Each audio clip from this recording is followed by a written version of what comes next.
हमारे भारतीय संविधान में भी अनुच्छेद 25 में किसी भी व्यक्ति को किसी भी धर्म में आस्था से अंतःकरण से मानने की स्वतंत्रता दी गई है और कोई भी किसी भी धर्म को स्वतंत्र रूप से मान सकता है। लेकिन कोई किसी भी धर्म का अपमान करता है, किसी की जाति का अपमान करता है और देश की एकता और अखंडता का उल्लंघन करता है, तो ऐसे लोगों के लिए बीएनएस भी प्रावधान करता है। 196, 197 में दंडनीय अपराध है और ये संज्ञेय और अजमानती अपराध है। और मैं ये मांग करता हूँ कि सरकारों को भी और न्यायालय को भी इस तरह की जो जाति वैमनस्यता और सनातन को गाली देने की जो एक प्रथा नेताओं के बीच में चली है, जातियों को गाली दे रहे हैं, भगवानों को गाली दे रहे हैं, ऐसे लोगों पर कठोर कार्रवाई की जानी आवश्यक है। क्योंकि आज देश की एकता और अखंडता को बहुत बड़ा खतरा उत्पन्न हो गया है। हम देख रहे हैं सोशल मीडिया के माध्यम से कि सभी जगह केवल और केवल जातिगत नफरत की बातें बोली जा रही हैं, सनातन को गाली दी जा रही है। मैं तो कहता हूँ, सरकार से भी मांग करता हूँ कि आप जो भी हिंदू धर्म में लोग हैं, जिनको जो दिन रात हिंदू धर्म को गाली देते हैं, हिंदू धर्म के शास्त्रों को, भगवानों को गाली देते हैं, ऐसे लोगों को खुशी खुशी से जिस धर्म में जाना हो उस धर्म में जाने की अनुमति देना चाहिए। या एक किसी महान व्यक्ति को वो लोग मानते हैं, कोई व्यक्ति को अगर वो मानते हैं, तो उस व्यक्ति का भी एक अलग धर्म बनाकर वो अपने तरह से जीवन को जी सकते हैं। लेकिन उनको किसी भी तरह से अधिकार नहीं है कि उस सनातन को गाली दें जिस सनातन का कभी ना तो उदय हुआ है, ना जो सनातन था, जिसका अस्तित्व था, जिसका अस्तित्व है, जिसका अस्तित्व सदैव रहेगा। पंथ, मजहब, अन्य चीज़ें आती जाती रहती हैं, आएंगी। उनके लिए कोई इंसान ने जन्म लिया और वो आई, वो पंथ आए, वो मजहब आए। लेकिन मैं आपको बताना चाहता हूँ कि सनातन अर्थात सत्य, जिसका शासन स्वयं ईश्वर करते हैं और जिसका कभी अंत नहीं होता, अनादि होता है। सनातन की जैसी खूबसूरती, इतना सुंदर धर्म जिसके बारे में आप जानते होंगे कि सर्वे भवन्तु सुखिनः, सबके कल्याण की कामना सनातन करता है। किसी के ना ऊंच नीच की कामना के बारे में कोई सनातन बात नहीं करता है।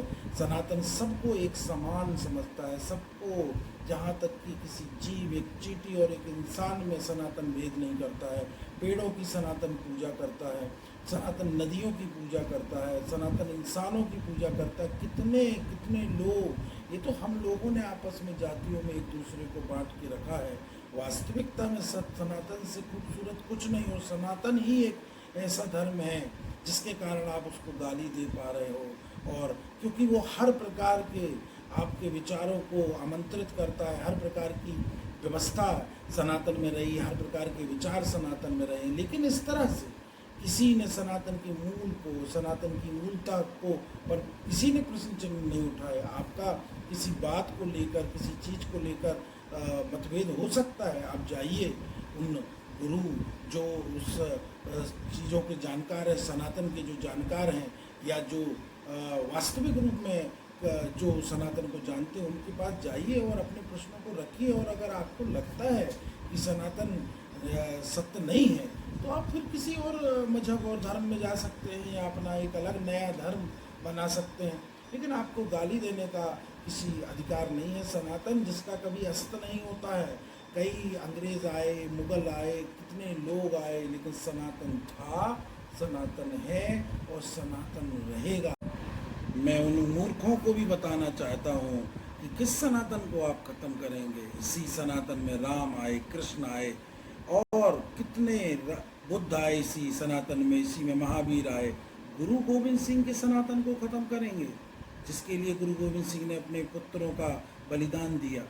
कितने गुरुओं ने अपना बलिदान दिया, उस सनातन को खत्म करोगे। कितने साधु संतों को प्राण अपने देने पड़े, उस सनातन को खत्म करेंगे आप जानते होंगे आज़ादी के बाद भी कितने गौरक्षकों ने गौ के लिए अपने प्राण दिए।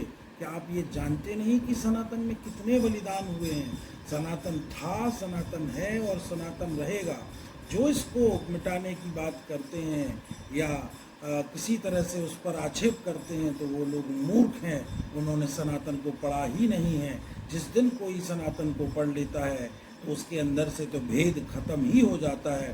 पढ़ें वेद और उपनिषद, क्यों नहीं पढ़ते उन वेद उपनिषद को जिसमें किसी भी तरह से किसी भी जीव में और किसी भी जीव में कोई भेद नहीं किया गया है। पेड़ों में, जहाँ तक कि चींटी में भी भेद नहीं किया गया है। इसको समझना होगा।